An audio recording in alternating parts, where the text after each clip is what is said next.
Police पाटलाला पगार 15,000, अर्ज भरायला मरणाची गर्दी.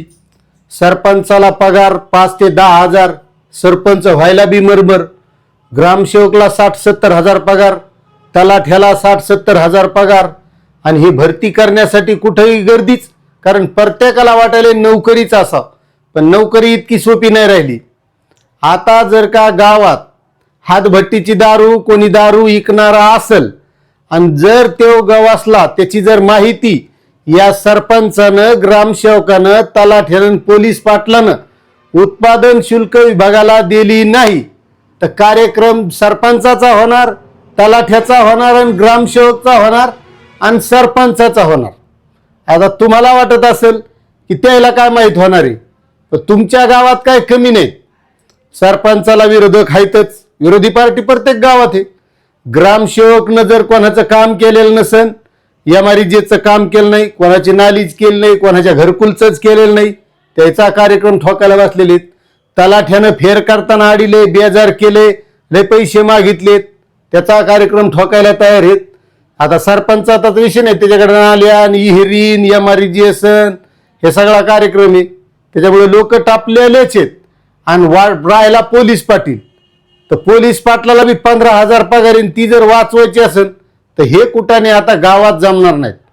कारण आता मागं काय झालं, ते पुण्याला हातभट्टीची दारू पकडली, तिथं बरेचसे माणसं ती दारू प्याल्यामुळं मरण पावले.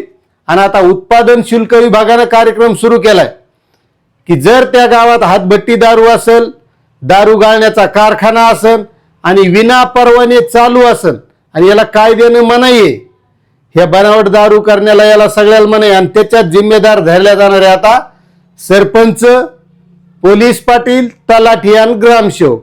याच्या कायद्यातील कलम 134 नुसार याची जिम्मेदारी आहे. गावात जर अशी हातभट्टी दारू, मोकार दारू कोणी करीत असेल तर त्याची सरपंच, ग्रामसेवक आणि तलाठी आणि पोलीस पाटील याची जिम्मेदारी. जर आपली नोकरी वाचवायची असेल तर गावात आता व्यवस्थित नीट कार्यक्रम करावा लागेल. नीट परीक्षा जरी तिकडे नीट नाही झाली तरी आपलं गाव नीट ठेवण्यासाठी ह्या गोष्टी कराव्याच लागतात. कारण आता महाराष्ट्र दारूबंदी अधिनियम 1949 नुसार गावात दारू भट्टी जमणार नाही, दारूचा कारखाना चालिता येणार नाही, दारू विक्री करता येणार नाही, दारू विक्री, वाहतूक ह्या भानगडी करता येणार नाहीत. आणि याच्यासाठी जिम्मेदार धरल्या जाणार यायला.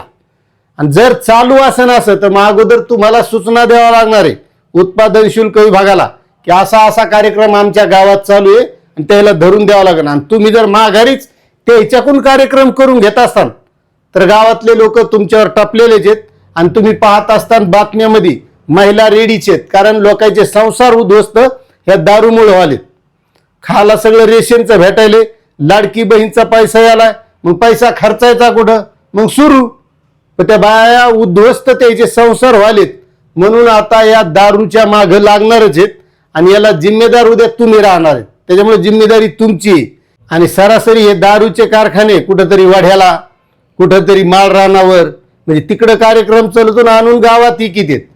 जर तुमच्या शिवारात बी असा कार्यक्रम चालू असेल तर जिम्मेदार तुम्हीच आहेत. म्हणजे आता पोलीस पाटलाला वाटत होतं 15,000 आयता वायता पगार आहे, काही काम न धंदा, घरी बसायचं, निवडणूक आल्यावर पोळ्यालाच पोलीस येतात गावात, बस तेवढीच त्याची तरफदारी करायची, कार्यक्रम संपला. पण तसं नाही, शासन काही फुकट 15,000 देत नाही. आणि हे 15,000 वाचवायचे असेल तर मग गावात ह्या सगळ्या गोष्टी नीट कार्यक्रमात चालवायच्या. त्याच्यामुळे पोलीस पाटील साहेब, सरपंच, ग्रामसेवक आणि तलाठी यायनं आता नीट कार्यक्रम जर नाही चालू दिला, म्हणजे तुम्ही जर नीट कार्यक्रम ह्या गोष्टीचा दारूबंदीचा केला नाही तर गावातले लोक तुमच्या खबरा द्यायला तयारच आहेत. आणि जर तुम्ही ही अगोदर खबर दिली नाही म्हणून जर प्रशासनाला कळालं तर कार्यवाही तुमच्यावर अटळ. आता तुम्हाला तुमचं गाव नीट ठेवायचं का बिघडू द्यायचं हे तुम्ही ठरवा. बाकी जय हिंद, जय महाराष्ट्र.